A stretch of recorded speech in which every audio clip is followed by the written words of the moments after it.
नमस्कार दोस्तों एवं प्यारे विद्यार्थियों, कपिल सर की रिसर्च मैथडोलॉजी क्लास में एक बार आपका फिर से स्वागत है। आज हम लोग बिजनेस स्टैटिस्टिक्स के अंदर स्क्यूनेस को कैलकुलेट करेंगे और जानेंगे कि स्क्यूनेस होता क्या है और क्यों उसकी आवश्यकता पड़ती है। और जो टॉपिक हम कवर करने वाले इस लेक्चर में वो हमारे टॉपिक रहेंगे डिफरेंट टाइप की स्क्यूनेस को जानना और उनको कैलकुलेट करने की कार्ल पियर्सन और बाउले की विधि को समझना और उनके अंतर्गत हम लोग उसको कैलकुलेट करेंगे।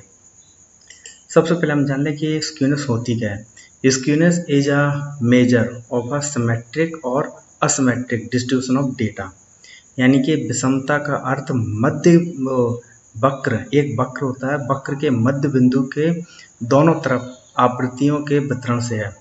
अब आपको ये मैं एग्जांपल से समझाता हूँ। आप देख रहे होंगे स्क्रीन के ऊपर आप लोग एक एनपीसी कर्व देख रहे होंगे। ये आपका एक एनपीसी कर्व कहलाता है।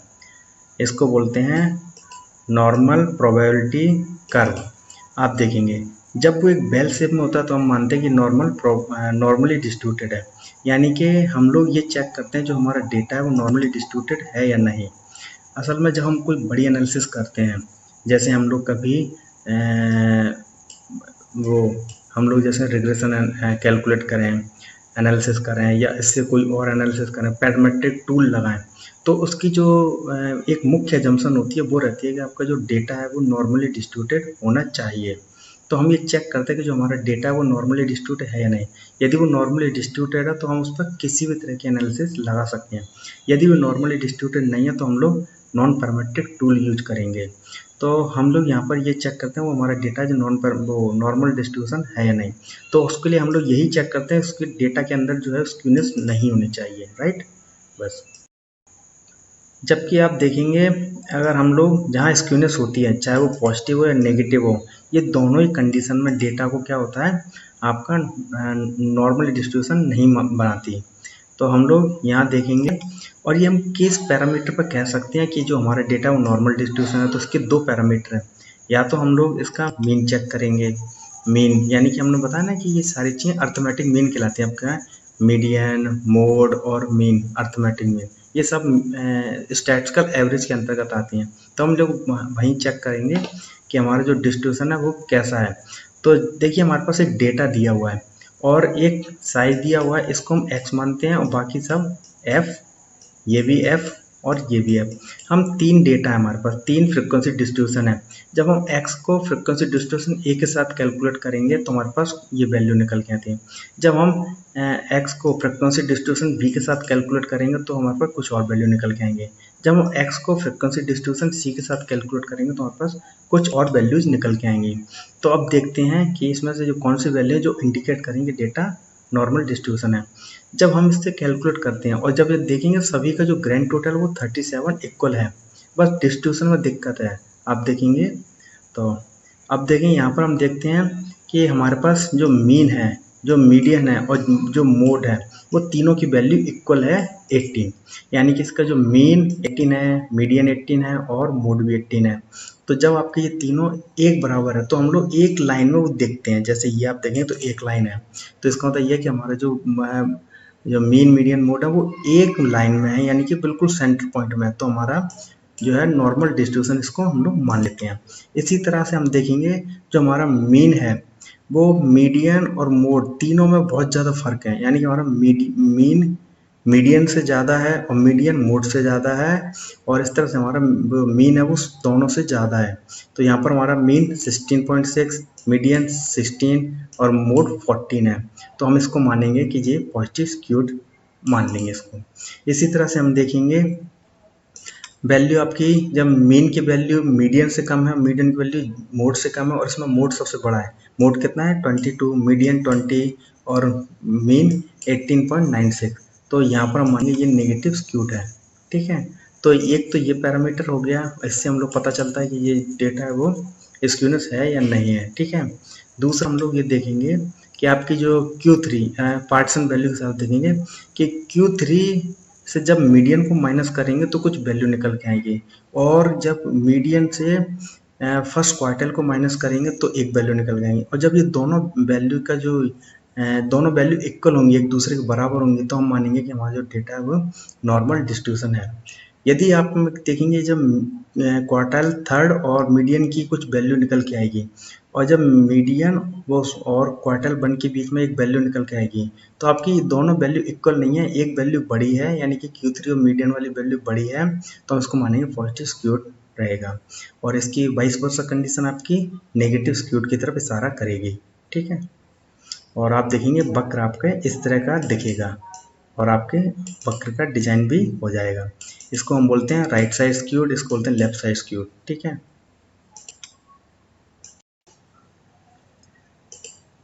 अब हम इसके फॉर्मूला पर थोड़ी नज़र मार लें। इसमें हम जब Karl Pearson coefficient of skewness निकालते हैं तो इसके दो फॉर्मूला रहेंगे। एक तो रहेगा मीन और मीड के डिफरेंस के आधार पर, यानी कि मीन और मोड के आधार पर एक फॉर्मूला निकल के आएगा दोनों के अंतर के आधार पर। इसी तरह से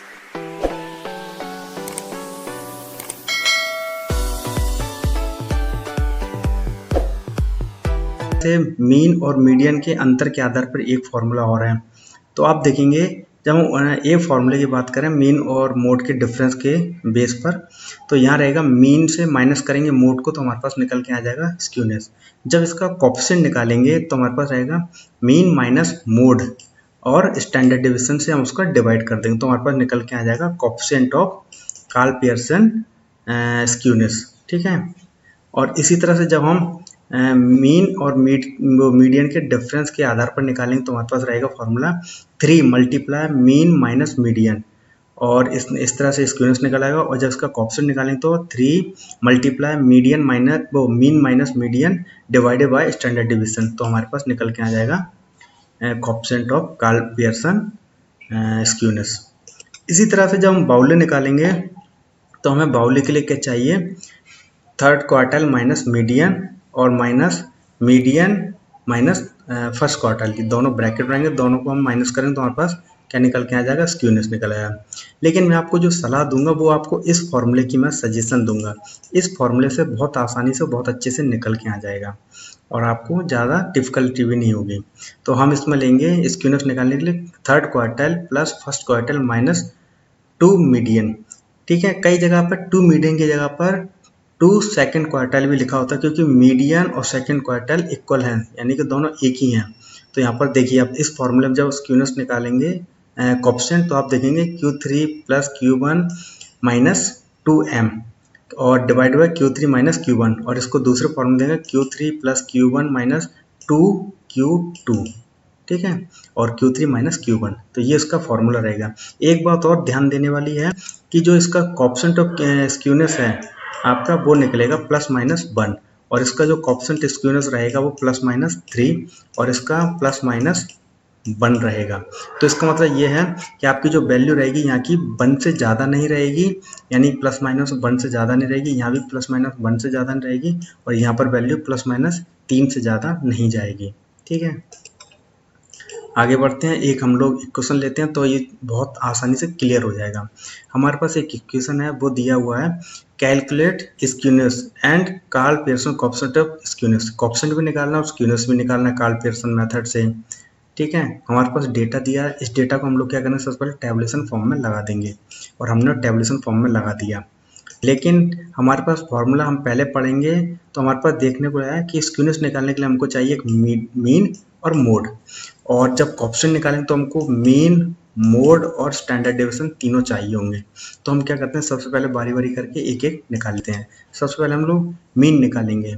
तो मीन निकालने की पूरी विधि मैं पहले ही बता चुका हूँ और आपको यदि बहुत अच्छे से पढ़ना तो आप मेरा पुराना वीडियो देख लीजिए, आप उसमें पूरी डिटेल पता चल जाएगी। लेकिन हम यहाँ देखते हैं, मैं एक बार और बहुत फास्ट तरीके से बताता हूँ कैसे निकाला हमने मीन। तो यहाँ पर हमने मिड वैल्यू ली, यानी कि x से मिड वैल्यू ले ली तो हमारा x बन के आ गया। और फिर हमने क्या किया, उसको एक एज्यूम मीन लिया और उसमें x के हर नंबर को माइनस किया। तो हमने 360 को एज्यूम कर लिया और उसमें से x के हर नंबर को 120 360 से माइनस किया तो माइनस के 240। इसी तरह से 680 से माइनस किया 360 तो निकल गया 320। इसी तरह से फिर उसका हमने स्क्वायर किया, जब माइनस 240 का स्क्वायर किया तो निकल गया 57,600। इसी तरह से 320 का स्क्वायर किया तो 1,20,000 2400 निकल के आ गया। तो ये हमारे पास इस तरह वैल्यू आ गई। हमने dx लिया और dx का स्क्वायर कर दिया। फिर हमको एक एफ डी एक्स चाहिए, तो हम क्या करेंगे, f और dx का मल्टीप्लाई। तो f के नंबर और dx के नंबर का मल्टीप्लाई करेंगे रो में। तो 24 का मल्टीप्लाई 200 माइनस 240 में करेंगे, 90 का मल्टीप्लाई माइनस 160 में करेंगे और हमारे पास वैल्यू निकल के आ जाएंगे। इसी तरह सबका करेंगे तो हमारे पास एक वैल्यू निकला। इसका हमको ग्रैंड टोटल चाहिए, क्यों? क्योंकि हमारे पास जो वैल्यू सिग्मा वाली वैल्यू है, तो हमें सिग्मा एफ डी एक्स निकल चुका है। यहाँ पर सिग्मा एफ भी है और हमारे पास एच जो मीन भी है, तो हम लोग मीन निकाल लेंगे। तो हमने तीनों वैल्यू पुट करने के बाद हमारे पास वैल्यू निकल के आई 403.07। तो हमने इसको इक्वल मान लिया 403.1, राइट। तो हमारा मीन जो है वो 403.1 निकल के आया। इसी तरह से हम लोग मोड निकालेंगे, और मोड निकालने के लिए फॉर्मूला क्या है ये हमने पहले ही बता चुके हैं। और इसमें सबसे पहले जो निकल के आएगा वो F1 हम लोग ढूंढते हैं, और F1 होता है सबसे बड़ी फ्रिक्वेंसी को F1 बोलते हैं। उसके ऊपर वाली फ्रिक्वेंसी को F0 और नीचे वाली फ्रिक्वेंसी को F2, और उसके F1 के सामने वाला L1 और ये L2।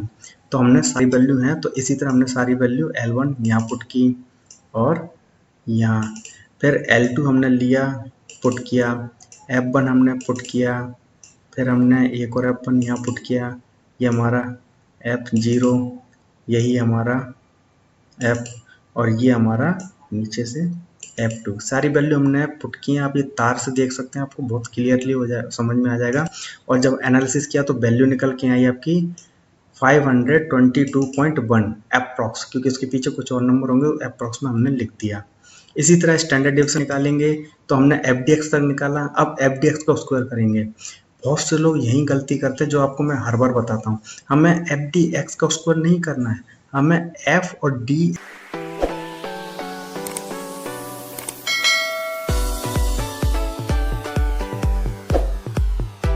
एक्स स्क्वायर का मल्टीप्लाई करना है। तो एफ और डी एक्स स्क्वायर, इन दोनों का जैसे मल्टीप्लाई करेंगे तो वहाँ पर वैल्यू निकल आएगी। यानी 24 का मल्टीप्लाई करेंगे 57,600 में, तो 13,82,400 निकल के आ जाएगी। इसी तरह 30 का मल्टीप्लाई करेंगे 1,02,400 से, तो हमारे पास 30,72,000 निकल के आ जाएगा। ये डेटा बहुत बड़ा हो गया है, और हमने इसका ग्रैंड टोटल कर लिया, तो हमारे पास ये वैल्यू निकल के आ गई। अब फॉर्मूला क्या कहता है, फॉर्मूला आपके पास दिया हुआ है। हमने एफ डी एक्स स्क्वायर यहाँ पुट करना है, एफ डी एक्स का यहाँ करना है, यहाँ होल स्क्वायर, या बड़ी अच्छे से ध्यान रखें। और सिग्मा एफ और सिग्मा एफ, कई जगह पर एन भी दिया होता है, तो एन भी टोटल फ्रिक्वेंसी कहलाता है, सिग्मा एफ की बिल्कुल बराबर। तो हमने वैल्यू पुट की और एनालिसिस किया। तो हमने जैसे 390 से डिवाइड किया तो 32,196.923, और इसको हमने जैसे 390 से डिवाइड किया तो 43.079 का स्क्वायर। और इनको स्क्वायर हमने निकाला तो 1855.8 निकल के आया।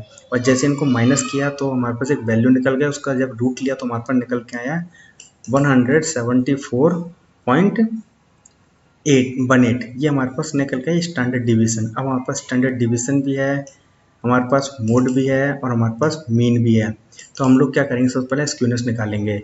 तो हमें चाहिए मोड, जो कि हमने यहाँ पुट किया, मीन यहाँ हमने पुट किया, और दोनों का डिफरेंस निकाला तो पॉइंट आपका निकल के आया -119।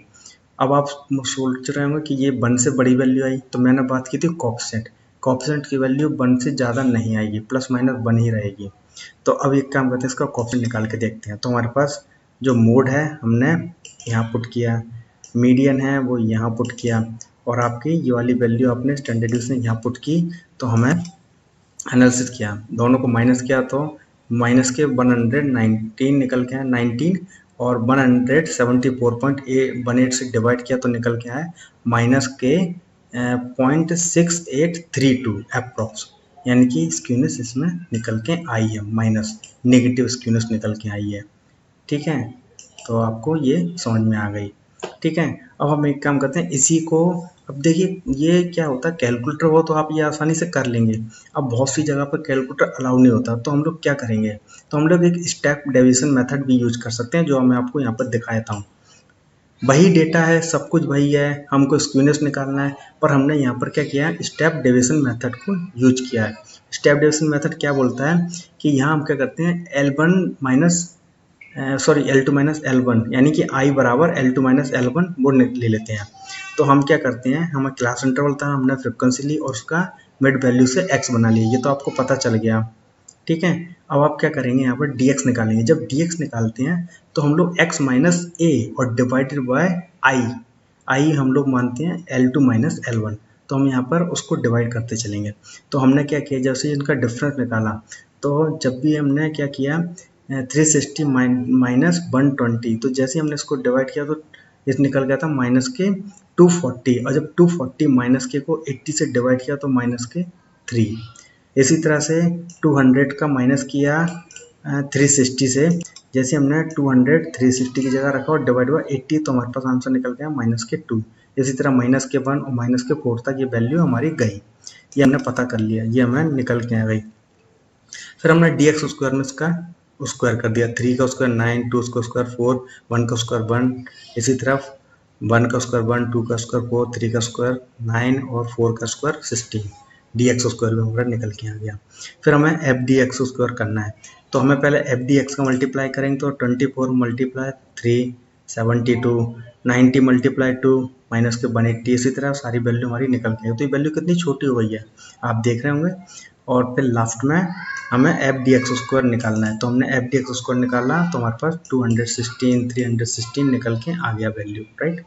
तो हमारे पास एफ डी एक्स स्क्वायर भी आ चुका है, ठीक है। लेकिन अब हम इसको स्टेप डेविएशन मेथड को कैसे कैलकुलेट करेंगे, तो मीन में जब भी हम स्टेप डेविएशन मेथड लगाएंगे तो हमारे पास एफ डी एक्स स्क्वायर हमने यहाँ पुट किया, हमने सिग्मा एफ यहाँ पुट किया, और ए एच जो मीन हमने यहाँ पर लिया था। बस हमें इसमें आई का मल्टीप्लाई करेंगे, और आई हमारा क्या है 80, तो हम यहाँ पर आई का मल्टीप्लाई कर देंगे तो हमारे पास निकल के आएगी वैल्यू 403। आप कैलकुलेट कर लेंगे तो आपको बिल्कुल आसानी से निकल आएगी, हमने स्टेप डेविएशन मेथड यूज किया है। और इसी तरह हम लोग जब मोड निकालेंगे तो मोड बिल्कुल सेम प्रोसीजर रहेगी, इसमें कोई बदलाव नहीं, इसमें स्टेप डेविएशन का कोई काम नहीं है। लेकिन यहाँ आपका स्टैंडर्ड डिवीजन में स्टेप डेविएशन मेथड का काम आ जाएगा। यहाँ हमारे पास एफ डी एक्स स्क्वायर है, एफ डी एक्स का होल स्क्वायर भी है, और सिग्मा एफ भी है हमारे पास, ये हमने यहाँ पर पुट किया, और आई की वैल्यू यहाँ से हमने मल्टीप्लाई कर दिया। और जैसे हम निकालेंगे तो आप देखेंगे जो आई है वो आपका अंडर रूट से बाहर है। यहाँ बहुत विशेष ध्यान रखें कि आपकी जो आई है वो अंडर रूट से बाहर है, यानी कि जो 80 है बिल्कुल बाहर है, इसका रूट हमको बिल्कुल नहीं लेना है। तो हमको यहाँ करना है, जैसे हमने 390 से 1962 को डिवाइड किया तो 5.0307 निकल के आया। 210 को जैसे डिवाइड किया 390 से निकल के आया 5384, जिसका स्क्वायर किया। अब इनका स्क्वायर करके हमने जैसे इसको घटाया तो हमारे पास वैल्यू निकल के आ गई 4.740।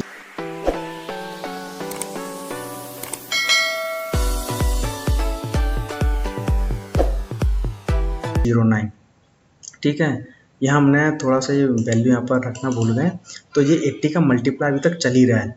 तो यहाँ पर जैसे हमने अब ये वैल्यू का अंडर रूट लिया तो 2.1773 निकल गया, और मल्टीप्लाई 80, जब 80 से हमने जैसे मल्टीप्लाई किया तो आपका आंसर निकल गया 174। आप करके भी देख लीजिएगा, तो आपके पास निकल के आ गया स्टैंडर्ड डिवीजन। और फिर बाकी की प्रोसीजर सेम है जैसे हमने पहले किया था, तो आप इससे स्क्यूनेस निकाल लेंगे, इससे आपका कोएफिशिएंट ऑफ स्क्यूनेस निकल के आ जाएगी। तो स्टेप डेविएशन मेथड आप जब यूज कर सकते हैं जब आपके पास डेटा बहुत बड़ा होने वाला हो, जब आपकी कैलकुलेशन लाखों में जाने वाली, तो आप स्टेप डेविएशन मेथड लगा सकते हैं। आपको दोनों का डिफरेंस लेना L2 L1 का, और सभी में अगर इक्वल है तो हम उसको आई मान के मल्टीप्लाई करेंगे, ठीक है, राइट। ये भी आपको आसानी से आ जाएगा। अब हम निकालेंगे skewness based on mean and median. अब हम लोग मीडियन के अकॉर्डिंग निकालेंगे दूसरे फॉर्मूले से। तो हमें क्या करना है, डेटा है हमारे पास, मीडियन निकालना है इसका हमको, और क्या निकालना है, मीन निकालना है। क्यों, फॉर्मूला क्या है आपका, मीन माइनस मीडियन, और इसी तरह उसका स्टैंडर्ड डिवीजन निकालेंगे। तो मुझे आपको मीन निकालने का दोबारा नहीं बताना, मीन आप जानते हैं कैसे निकालना है। आपने मीन निकालना है, F D x square F D x निकालना, और एफ डी एक्स स्क्वायर करेंगे तो हमारे स्टैंडर्ड डिवीजन में काम आ जाएगा। मीडियन आपको पता है कैसे निकालते हैं, आप क्या करते हैं, जो n+2 करते हैं, हम सबसे पहले टोटल फ्रिक्वेंसी को डिवाइड किया, 195 निकल के आया। 195 हम क्यूमुलेटिव फ्रिक्वेंसी ढूंढते हैं और उसको हाईलाइट कर देते हैं, तो इसके अंतर्गत आता है। तो ये आपका क्या हो जाएगा, f ये आपका L1, ये आपकी L2 और ये आपकी इससे जस्ट छोटी कम वाली फ्रिक्वेंसी C कहलाती है और ये आपका M हो गया। इस तरह आप देखेंगे तो सारा हम लोग मीडियन पे निकल के आ गया, आपकी स्टैंडर्ड डिवीजन भी निकल के आ जाएगी। ये डेटा वही है, सेम डेटा है, स्टैंडर्ड डिवीजन उसका मीन वगैरह हमने सेम डेटा यूज किया। तो मीन और स्टैंडर्ड डिवीजन आपने निकालनी है, निकाल ली हमने, पहले निकालना सीखा और हमने आपका मीडियन और निकाल दिया।